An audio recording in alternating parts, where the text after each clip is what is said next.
Welcome to Conversations with IWC's Community Connect. My name's Alistair Young, and each week we'll be speaking with a range of professionals, helping people in the Bundaberg community reach their health and wellness goals. Community Connect is also an online resource for people seeking support and fellowship. Check us out on iwcndis.com.au to find out more. Welcome back to IWC Community Connect. Today I'm here with Shelly Cools, practice nurse here at IWC Health and Wellbeing Complex. Shelley, thanks for joining us. Thank you, Alistair. Now, Shelley, tell us a little bit about yourself and what made you go into the caring profession. Okay. Well, I'm a practice nurse here at IWC. I've been a registered nurse since 2016. Prior to that, I worked in aged care for 2 years. I've always wanted to do nursing. It's just something that I've always had an interest in. Biology was my favourite subject at school. I've always, had that keen interest for caring for other people, making sure their well-being is kept and taken care of. And yeah, I've got a keen interest for chronic disease and elderly people as well. Yeah. Yeah, of course. And you've worked in aged care before, and Yes. yeah. Now, tell us a bit about your daily grind. Obviously, nurses are a integral part of the health system. There's lots of them. What does the modern nurse have to be able to do, especially, for you working here at IWC? Yeah. Modern nurse, they nearly need to know how to do everything these days. But no, we support our whole team. So we do support the GPs, we support our Indigenous health workers that we work with. We also have enrolled nurses under us. So we just have to, support them and we have numerous tasks to do. The registered nurse usually can do most things down in our medical centre. We help with GPs with excisions, with suture removals, with wound care, chronic disease management care plans, support our Aboriginal health workers with our Aboriginal health checks and things like that. Being on the front line during this COVID-19 pandemic, what sort of measures were taken that you now have to abide by and that you've seen here at IWC? A lot of infection control and knowing what kind of personal protective equipment we needed to have. We were lucky enough that IWC Medical Centre protected us in the sense that our doors were locked for a few months, not letting people in before a screening process was undertaken to make sure that we didn't have any unwell people coming into our doors. We just opened our doors up last Tuesday. However, we still are really strict on our COVID measures and making sure that people aren't coming in who have any of those sore throats, coughs, any colds, runny noses, things like that. So those questions are all asked before appointments are booked and the day before to ensure people aren't coming in with all that. Is this your first exposure as a healthcare professional to a pandemic or a spread of a virus like this before? Yes, it is actually. So it was all new, and it was keeping yourself up to date, doing training, ensuring all those up to date public health alerts and emails that we were keeping on top of them. So it was quite a stressful time, especially with our workload as well. But we just had to keep on top of it. So there's a lot of extra training and stuff coming, behind the scenes to support our nurses? Yes, there is. I mean, we had our normal infection control measures, but, no one knew that this was going to happen. So, even halfway through, we had training and things like that we had to do and make sure that we were keeping ourselves up to date with all this. Yeah. Now, for people who can't come into the centre, what sort of support can they get? Can they just not see the GP at all? So we have got telephone consults. So that was offered, which was really great, was offered by Medicare for bulk billing for everybody to have a telephone consult, which is what we preferred for quite a time because people didn't want to come in as well because of, obviously they were worried as well, and the GPs didn't want people, coming out if they didn't have to. So telephone consults were offered, bulk billed. So that was really great, I think. Oh, fantastic! And of course, coming into the flu season, we also have regular vaccines to think about. Of course, people have been very preoccupied with COVID, but coming into flu season, what would you say to people who are maybe they're a bit behind on their vaccinations? Anyone who is behind on their vaccinations, don't be concerned. We've got our measures. Come in and have your vaccines done. It'll protect you against all other diseases that are out there. We may not have a COVID vaccination, but we have vaccinations for other diseases eradicated. So I would say come in and have them done. It's really important. Absolutely. Look, we're just going to go to a quick break, but when we get back, we're going to talk about the costs of vaccinating and the schedule for vaccination that we all need to be aware of. Okay. A physiotherapist. Bundaberg's IWC Health and Wellbeing Complex offers services including mobilisation, dry needling, trigger point therapy, taping techniques, and evidence-based individually tailored exercise programs. No GP referral required to see a physiotherapist. New physiotherapy patients welcome. Telehealth available. Physiotherapy now at IWC's Health and Wellbeing Complex on Barollan Street. Contact Pivot 21 Physiotherapy on 1300 492 492. Station sponsor. Welcome back to IWC Community Connect. Today we're here with Shelly Cools. She is a practice nurse here at IWC Health and Wellbeing Centre. Shelly, thanks for being here. Thank you.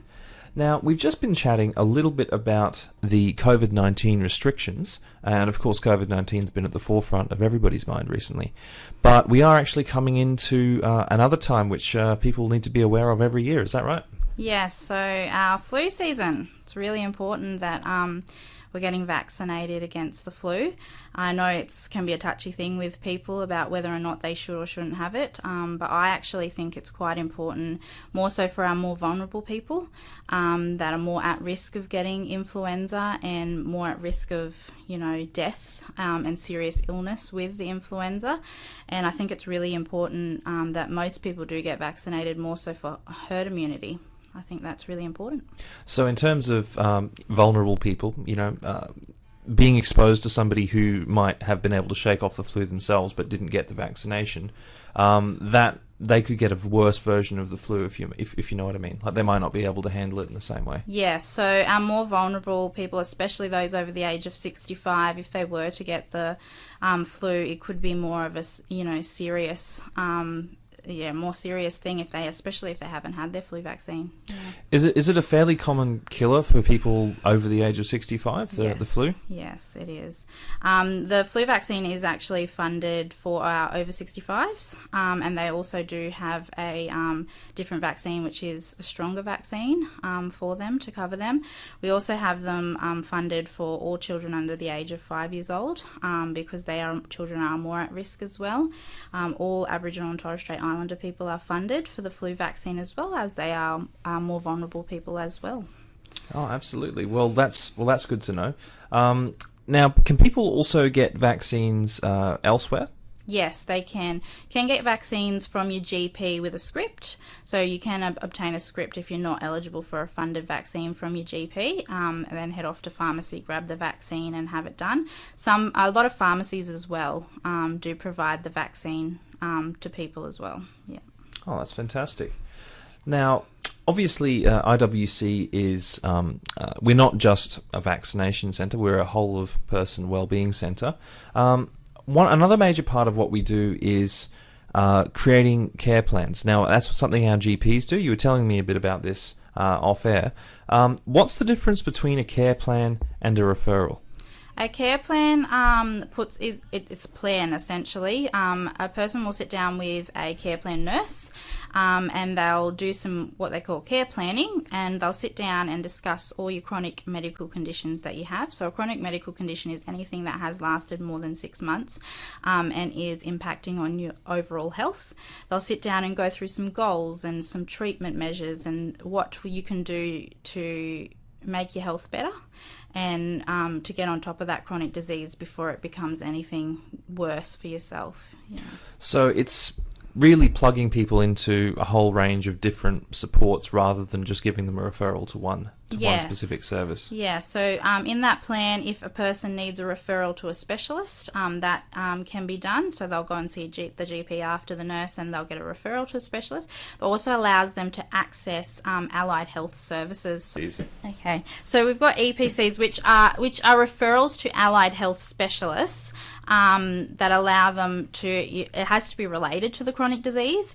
So just say a person is having trouble with, their diet for certain stomach conditions or something like that, they'll get a referral to a dietitian who can then help them find out what's the best type of foods to eat and things like that. If you have a chronic back condition or you've just had knee surgery or something like that, you can access a physiotherapist or an exercise physiologist under your plan to assist for the future. Yeah.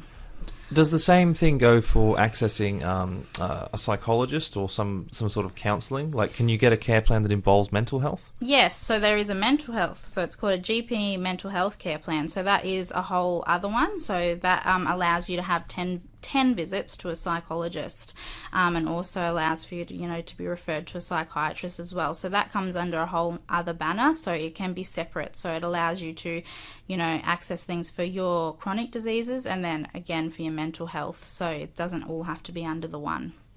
So things are kind of a lot more integrated these days. Yeah. And I suppose that the variety of care is the real differential between now and the past. Now, obviously, you and I are about the same age. We don't really have much experience with the previous healthcare system. But what are some of the major kind of advances that you've seen in your time as a healthcare professional?